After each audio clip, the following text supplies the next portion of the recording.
YouTube? Quinn Wade coming to y'all with that instant preseason analysis on me. Happy about the Boston Celtics not blowing a 20-point lead, but winning after they got the lead. And it was very, very fun to see. Very, very enjoyable for me because we outscored them and beat them 138 to 107. Celtics go to 2-1. The Cavaliers haven't won a preseason game yet, although they really don't care because they worry about the regular season and the playoffs. Celtics said we need as much reps as we can get because we got a lot of players that's still new and we got a lot of players we're going to be dependent on, and they need to find out their roles and find out how they fit. So preseason is a really good lesson learner for us. So one thing I would say, that first quarter showed how the game might go, 33-17, and then we outscored them again, 37-29 in the second quarter, and then 32-27 in the third quarter, and we only outscored them by 2, 36-34 in the fourth quarter. And like I said, the Boston Celtics have a puncher's chance. They can blow you out because of their 3-point shooting. And because of that, they have a chance to beat anybody. And they have a lot of defensive players that can create opportunities that way too. And we have a guy like Jaylen Brown that can step up and help us seal games or close games to a certain extent. But let's talk about the Cavaliers first. Larry Nance Jr., 23 minutes. He was 2 of 10 from the field, 1 of 6 from 3, 6 of 7 from the free throw line. He finished with 11 points, 9 rebounds, 6 of them. Well, I would say 5 of those rebounds was offensive. Out of the 9, 1 assist, 3 steals, 1 personal foul. He was a minus 27, and plus minus he finished with 11 points. 2 of 10, man. He shot so many threes. They just wasn't dropping for him. But at least he stayed close to the paint, used his length and his athleticism to grab rebounds and finish around the basket. And like you said, he got most of his points at the free throw line. So that was something that helped him get in double figures. But if he rebounds like this, he's going to be a problem. Plus, he did a good job of getting some steals today, too. Another guy that struggled offensively was Dean Wade. 24 minutes, 1 of 8 from the field, 0 of 7 from 3, 1 of 2 from the free throw line. He finished with 3 points, 3 rebounds. One of them was offensive with an assist and a steal, 1 turnover, 3 personal fouls, a minus 28 and plus minus for him. Didn't shoot the ball well at all from 3. Really couldn't get it to go even if it was open. And he just had a bad night scoring the basketball. But, you know, he's going to be one of their more dependable players, and he just had a bad game today. Jalen Tyson stepped it up. They needed somebody to step up in the starting lineup. It wasn't that many guys that did, but he was one of them. 28 minutes for him. 6 of 14 from the field, took tied for the most shots on the starting lineup and on the team today. He was 2 of 6 from 3, 2 of 4 from the free throw line, 16 points, 5 rebounds. 3 of them was offensive with 4 assists, 3 turnovers, and 4 personal fouls. He was a minus 3 and plus minus. You just have to like the fact that he went out there, played his game, and tried to score as much as he could, and also find his teammates throughout those possessions, even though he did cough the ball up a little bit too much in the process of doing it. But he's young, so of course it's going to take him some adjusting and figuring things out. And like I said, the Boston Celtics, they was really aggressive throughout the game defensively. So yeah, they wasn't just letting you do whatever you wanted to do without them trying to touch you up or go for the ball. Craig Porter Jr., 27 minutes, 3 of 9 from the field, 0 of 4 from 3, 6 rebounds, 2 of them was offensive, 3 assists, 2 steals, 1 block, 3 turnovers. He fouled out with 6 personal fouls, minus 28 and plus minus. He finished with 6 points. It happens. Had some good looks, but it wasn't his night either. But I like the fact that he still rebounded the ball very well for the minutes that he played in the position that he's in and still competed defensively. Tyrese Proctor, 28 minutes for him, 5 of 14 from the field, 2 of 9 from 3. He's been a guy in preseason that they want to take a lot of shots and get a lot of ball handling duties, and he's been doing that. But he had 4 assists and 3 turnovers, so wasn't the greatest decision-making game because he also didn't shoot that well, like I told you, from the field. 2 rebounds, they all was offensive. He also had a steal, 2 personal fouls. He was a minus 28 and plus minus with 12 points. Mike Cop, 7 minutes, 2 or 3 from the field, 1 or 2 from three, 2 or 2 from the free throw line, 2 rebounds, one of them was offensive with a steal, a personal foul, plus 4 and plus minus, finished with 7 points. And then of course Tristan did the same. He played 12 minutes. He went 2 of 5, but 0 of 3 from the 3 point line and 3 of 5 from the free throw line. He also finished with 7, but he only had a block, 2 turnovers, and a personal foul. He was a -1 and plus minus. And then Tomlin came in and played 24 minutes. That was the most minutes off the bench. He was 3 of 9 from the field, 2 of 6 from three. He was able to help with the rebounds by getting 4, one being offensive. He also had 2 assists in the steal, 1 turnover, 2 personal fouls, a -16 and plus minus. He finished with 8 points. And Channing Johnson, 7 minutes for him. He was 2 of 5 from the field, 0 of 2 from three. He ended up getting an assist and 2 steals and a personal foul, finish as a +4 and plus minus with 4 points. Thomas Bryant has been a good pickup for them, especially in summer league so far. He was 17 minutes tonight too, 4 of 9 from the field, 2 of 7 from three, 1 of 1 from the free throw line. He finished with 2 rebounds, one of them offensive with 2 assists and a steal, 2 turnovers and a personal foul. Plus, he was a -8 and plus minus. He finished with 11. It's good to see him hit those threes and still be good enough around the rim to finish and still helping out on the boards or trying to protect the interior in the rim. He's been able to do that very well. He was a good pickup for them so far.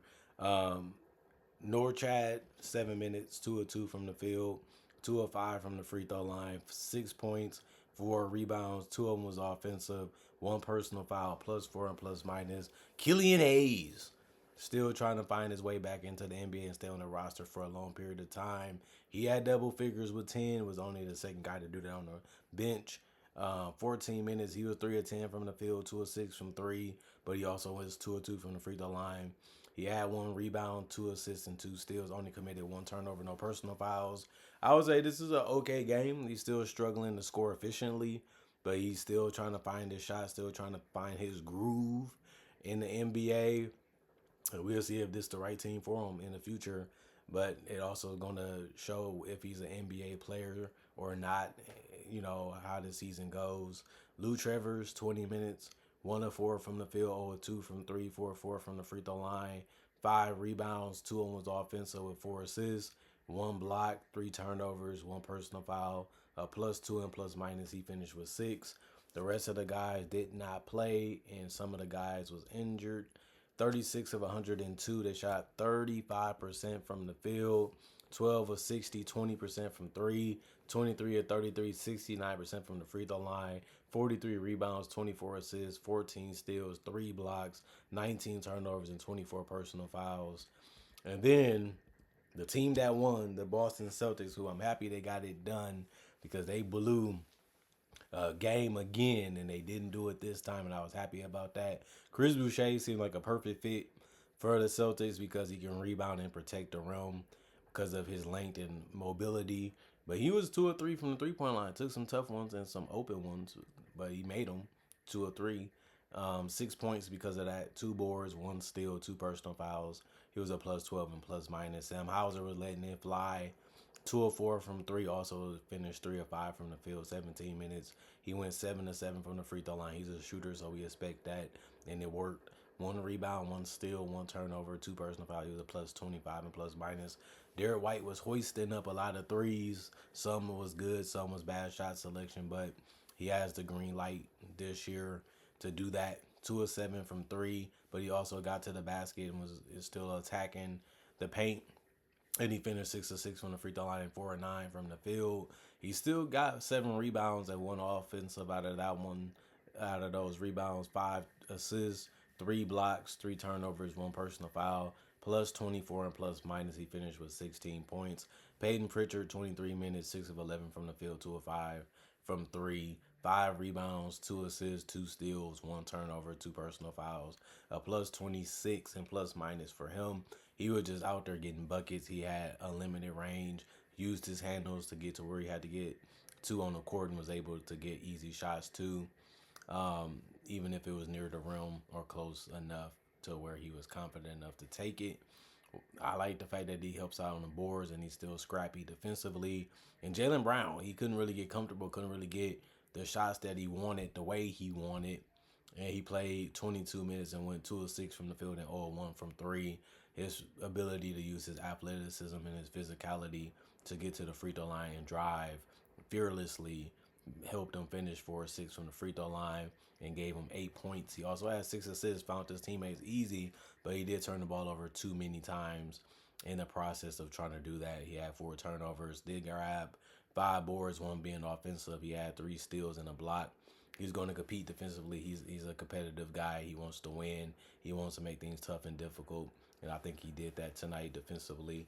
Plus 23 and plus minus for him. And then the bench. They played basically everybody that they can play besides 2 people that was injured. So it makes sense why they didn't. Xavier Tillman played 10 minutes. He was 1 of 1 from the field. He grabbed 1 board, 3 assists, and a block and a turnover, 2 personal fouls, plus 12 and plus minus. He finished with 2 points. Jalen Bridges, 5 minutes, 1 of 4 from the field, 0 of 2 from 3. 1 personal foul, -1 and plus minus 2 points. Baylor Shireman, 14 minutes. He was forcing up threes, but he did make a 3 that he did force up 2. So he went 1 of 5. He was 2 of 2 from the free throw line. He had 3 rebounds and 1 of them was offensive with 2 assists and 2 steals. 1 turnover, 2 personal foul, plus 8 and plus minus 5 points. Josh Minot really was getting to the basket, having fun out there because they couldn't stop him. And he was playing hard. 5 of 9 from the field in 23 minutes, 2 of 5 from 3, 4 of 5 from the free throw line. He had 16 points, 6 rebounds, 1 offensive rebound. Out of that, 1 assist, 1 steal, 1 turnover, 4 personal fouls. And he also is a plus 6 and plus minus. Luka Garza, 15 minutes, 2 of 3 from the field, 0 of 1 from 3, but he did go 3 of 4 from the free throw line. He finished with 7 points, 5 rebounds, 3 of them was offensive. For him, he also had 2 steals and a block. He also had a turnover and 4 personnel fouls. He was a plus 9 and plus minus. He was still using that length and that bounce to get them boards and finish around the basket. That's what he's going to be used for. But it is cool that he can shoot threes from time to time, too. Kada played 7 minutes. He was 2 of 2 from the field. Got 2 offensive rebounds out of 4 total. Had 2 turnovers. Unfortunately, he got trapped a little bit and coughed it up. And he did have a personal foul. He was a plus 3 and plus minus, finished with 4 points. Amari Williams, 3 minutes, 1 of 1 from the field. 1 rebound, 1 assist for him, and he was a -4 and plus minus 2 points. Anthony Simons had the step back jumper going. He had the pull up jumper going. 6 of 12 from the field, but he went 6 of 9 from 3. Played 25 minutes. That was the most most minutes on the entire team today. He was 3 of 3 from the free throw line. Led the team with 21 points. 2 rebounds, 2 assists, 1 steal, 1 turnover, 3 personal fouls, was a plus 15 and plus minus. Ron Harper Jr. is still playing with them. 7 minutes, 1 of 2 from the field, 1 of 1 from 3, 2 of 2 from the free throw line. 1 rebound, 1 assist, -4 and plus minus 5 points. Kendall Brown, 4 minutes, 1 of 1 from the field, 2 rebounds, 1 personal foul, 2 points. Wendell Moore got on the court and played 9 minutes. He was 2 of 2 from the field, 1 of 2 from the free throw line. Did get a rebound and 2 assists, 2 turnovers, 2 personal fouls, a -1 and plus minus 5 points. Max Solga, 5 minutes, 2 of 2 from the free throw line, 2 rebounds, 2 assists, 1 turnover, 1 personal foul, -2 and plus minus 2 points. RJ Lewis Jr., 33 minutes, 1 of 2 from the field, 1 rebound, 2 turnovers, 1 personal foul, 2 points. And Hugo Gonzalez was competing and scrapping defensively too. He finished with 15 minutes, 2 of 4 from the field, 0 of 2 from 3, 2 rebounds, 1 of them was offensive, +4 and plus minus 4 points. And then 43 of 82, 52% from the field, 18 of 45, 40% from 3 as a team. Also, as a team, 34 of 39, 87% from the free throw line. When you're shooting that good from everywhere on the court, it usually leads to a blowout, which today was for them. 51 rebounds. They did that really well, too, with 27 assists to go along with it. They beat the Cavaliers in that, too. 13 steals. They lost that category. 6 blocks.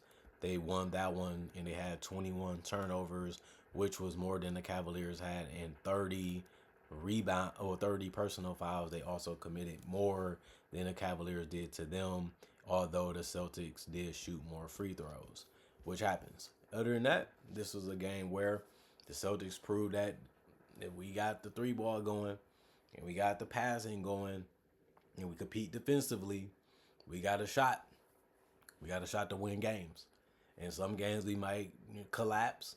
Majority of the games we might win. But like they say, you live by the three, you die by the three. It's a game where you can really get out and still win because they can't get it going. Because of your defense, we're going to have to bring both of those sides of the game. If we're going to shoot a lot of threes, we got to make everything hard and everything tough on the perimeter and hope that they don't kill us in the paint, which is the purpose of having Minot, Garza, and obviously a guy like Kada there because they athletic, they mobile, they can beat you to the spot. They're not known as the greatest bigs, is why I say we got to be good and compete on the perimeter to make it easier on our interior because that's our best way to win 40 games plus. Our best way to make the playoffs is to do it that way because the three-point shooting going to come and go, but it can come enough for us to win a game, especially if we can slow them down, turn them over, and, help them not score as much as we can. And the Cavaliers game is a good example of that. And then obviously the game with the Raptors ended up turning it over a lot. That can happen too, where you get too comfortable or you feel like you got the game already in your hand. We had a lot of those games over the years, and we did lose games like that, just like that, where we couldn't make them, or we kept forcing them, or we thought we was going to drain them in other quarters, and we win cold turkey. It can happen. Three-point shooting is tough. The hardest shot in the game, I think we all understand that. We all get that as basketball fans. But other than that, thank y'all for watching. Comment, like, subscribe, share, hit the notification bell to get the analysis when it first comes out. I also make conversation videos just like this about various NBA topics, about basketball, NBA only. I also do breakdowns of real footage of legends, current legends, and also future stars and rookies. I also do mock draft and draft coverage too. Not only that, I also got 3,000 plus videos already on my channel that you can watch and enjoy right now. And not only that, I also upload basically every single day that is for me to live, and I'm gonna give y'all something to watch hopefully that day or throughout the week or throughout the months, throughout the years that I still decide to continue to go on and do this basketball analysis and analysis playground channel. Other than that, thanks for watching, thanks for supporting me. All I gotta say too is thank y'all for appreciating the content for what it is and continuing to come back. All I can say now is hope y'all stay blessed up, hope y'all stay good. I'm going for now. See you guys later today with more analysis and tomorrow hopefully, and peace out.